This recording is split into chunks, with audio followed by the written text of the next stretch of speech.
अगर प्यार सच्चा हो तो लोग बिछड़कर भी मिल जाते हैं। नित्या की शादी को लगभग 1 साल भी नहीं हुए था और उसका तलाक हो गया।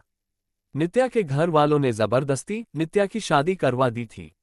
शादी के कुछ 3 महीने बाद ही उसके पति राकेश का व्यवहार बदल गया। वो नित्या से हमेशा झगड़ा ही करता रहता था।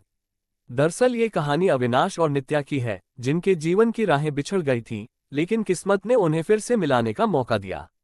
वर्षों पहले दोनों कॉलेज के दिनों में एक दूसरे से बहुत प्रेम करते थे, लेकिन नित्या के परिवार ने उसकी शादी किसी और से तय कर दी थी।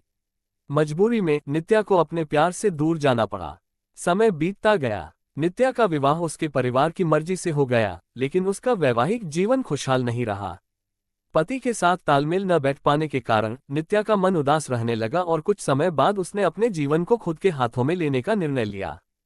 उसने अपने करियर पर ध्यान केंद्रित किया और धीरे धीरे अपने काम में सफलता की सीढ़ियां चढ़ती गई। दूसरी ओर अविनाश भी अपने करियर में बहुत मेहनत कर रहा था, लेकिन वह अपने पहले प्यार को भुला नहीं पाया था।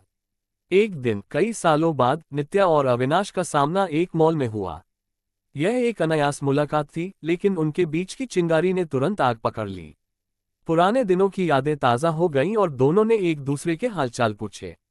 बातचीत के दौरान अविनाश ने बिना देर किए नित्या से पूछा, क्या अब तुम मुझसे शादी करोगी? नित्या को अविनाश के इस सवाल पर अचंभा हुआ। उसने हल्के से मुस्कुराते हुए पूछा, क्या तुमने अभी तक शादी नहीं की? अविनाश ने कहा, नहीं, मैं अभी अपने करियर पर ध्यान दे रहा हूं और यहाँ कुछ काम से आया था। लेकिन अब बताओ, क्या तुम मुझसे शादी करोगी? नित्या ने कुछ सोचते हुए कहा, मैं अभी 2 दिन में अपनी कंपनी की तरफ से एक मीटिंग के लिए विदेश जा रही हूँ। वहां से लौटकर इसके बारे में बात करेंगे। अविनाश ने कहा, पहले ही बहुत इंतजार किया है, अब और इंतजार नहीं होता, लेकिन जैसा तुम कहोगी वैसा ही होगा। दोनों ने एक दूसरे का फोन नंबर लिया और अपने अपने घर लौट गए।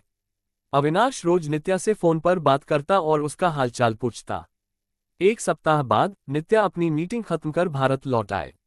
अविनाश उससे मिलने के लिए कहता रहा, लेकिन नित्या अपने ऑफिस के काम में बहुत व्यस्त थी। उसने अविनाश से कहा कि वे रविवार को मिलेंगे। दोनों ने तय किया कि वे फिर उसी मॉल में मिलेंगे जहां उनकी मुलाकात हुई थी। रविवार को मॉल में मुलाकात के दौरान अविनाश ने नित्या के काम के बारे में पूछा, सब ठीक चल रहा है ना? नित्या ने जवाब दिया, हाँ, सब ठीक है। फिर अविनाश ने सीधे सवाल किया, तुमने कहा था कि लौटकर बताओगी, शादी करोगी या नहीं? तो अब बताओ, क्या सोचा है? नित्या अविनाश से बहुत प्रेम करती थी और अब उसे अपने प्यार के साथ पूरी जिंदगी बिताने का मौका मिला था। उसने अविनाश से कहा, हाँ, मैं तुमसे शादी करूंगी। ये सुनकर अविनाश की खुशी का ठिकाना नहीं रहा। नित्या ने अपने परिवार को अविनाश के बारे में सब कुछ बता दिया। इस बार उसके परिवार ने उसका फैसला मान लिया, क्योंकि वे अब अपनी बेटी को और दुखी नहीं देखना चाहते थे। 1 महीने बाद दोनों के परिवारों ने धूमधाम से उनकी शादी करवा दी। अविनाश ने अपना खुद का बिजनेस शुरू किया था, जिसमें अब नित्या भी उसका साथ देने लगी। वह दोनों मिलकर अपने व्यवसाय को आगे बढ़ाने लगे और एक दूसरे के साथ हर पल को जीने लगे। कहानी का सार यह है कि कभी कभी जीवन में गलतफहमियां और मुश्किलें आती हैं, लेकिन सच्चा प्यार हमेशा अपनी राह खोज लेता है। अविनाश और नित्या की तरह अगर आप अपने प्यार और सपनों पर विश्वास रखते हैं, तो वह समय जरूर आता है जब आप अपनी खुशियों को फिर से गले लगा सकते हैं। वे दोनों अब खुशी खुशी एक दूसरे के साथ अपना जीवन बिता रहे हैं। एक दूसरे का साथ पाकर उन्हें महसूस होता है कि असली दौलत और सफलता तो प्यार और विश्वास में ही है।